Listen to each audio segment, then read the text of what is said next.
Alas 5 pa nga lang ng umaga ay bumangon na ako. Naghilamos at nag-toothbrush muna nga ako at pagkatapos nga ay dumiretso na nga ako dito sa may gate namin para tanggalin nga itong pinakapadla. Lalabas nga ako at bibili nga ako ng pandesal at saglit lang naman ay nakauwi na nga rin ako at wala naman akong kasabay sa pagbili nga doon sa bakery. Pabalik ko naman sa bahay ay nagsalang lang ako ng tubig para nga sa pangkape nila. Ginising ko na nga rin yung dalawang estudyante ko para naman makakain na nga rin sila.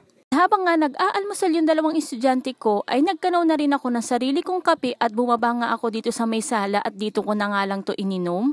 Fast forward na nga tayo mga mare, nakaligo at nakabihis na nga itong mga estudyante ko at ready na nga silang pumasok kaya naman nagpaalam na nga sila sa akin na aalis na sila. Katapos ko nga magwalisan dun sa sala ay dito naman ako sa may labas ng bahay namin magwawalis. Meron kasing mga kanin-kanin nga dito sa kanal namin at yun nga ang aking wawalisin. Minsan kasi ay hindi nga sinasadya na meron nga pailan-ilan na mga kanin na bumabagsak nga dito sa kanal galing nga dun sa lababo namin. Bukod nga dun sa kanin ay may iba pang kalat ako na wawalisin nga dito sa may kanal. Sumunod naman ay ito naman ang inasikaso ko, ito nga uulamin nila sa tanghalian. Yan ko nga lang ito ng toyo, kalamansi at paminta at pagkatapos ay nilamas ko nga at nilagay ko na nga rin ito sa rep at maya-maya nga ay akin ang lulutuin. Ito naman panganay kong anak na si Ate Pia ay nag-iintindi na nga at nag-aasikaso na nga ng sarili niya para naman makapasok na nga rin siya. Mga ilang minuto pa nga ay nagpaalam na nga sa akin ito at siya nga raw ay papasok na. Kalipas nga ng isang oras yung ang binabad ko ay akin ang lulutuin. Bali nga naglagay nga lang ako ng mantika dito nga sa kawali. Nung mainit na nga yung mantika ay isa-isa ko na nga nilagay dito yung binabad kong baboy at ipiprito ko nga lang yun ng kabilaan. At habang nga nagpiprito ako ay naisipan ko na nga ibaba dito nga yung container nga namin ng tubig dahil nga pala wala na kaming iinumin na tubig mamaya. Para naman makikita nga agad nila ito nga container namin at bibit-bitin na lang nila.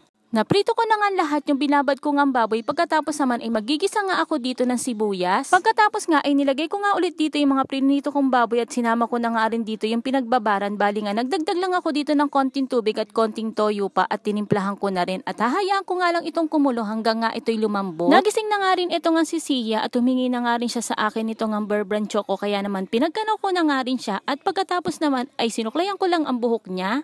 Nakapag-ready na nga ako ng mga pagkain nila at eto nga't kasama ko nga si Sia sa pagdadala nga ng pagkain nila sa school dahil nga wala nga si nanay at wala rin mapag-iiwanan sa kanya. Alas 9 pa nga lang ng umaga ay nagluluto na nga ako ng tanghalian na dadalhin nga sa school para naman 10:30 nga ay aalis na nga lang kami ni Sia at maglalakad nga lang kami ng dahan-dahan. Palabas nga namin dito nga sa may gate ay naipadlock ko na nga rin itong pinto dahil nga walang tao dito sa amin.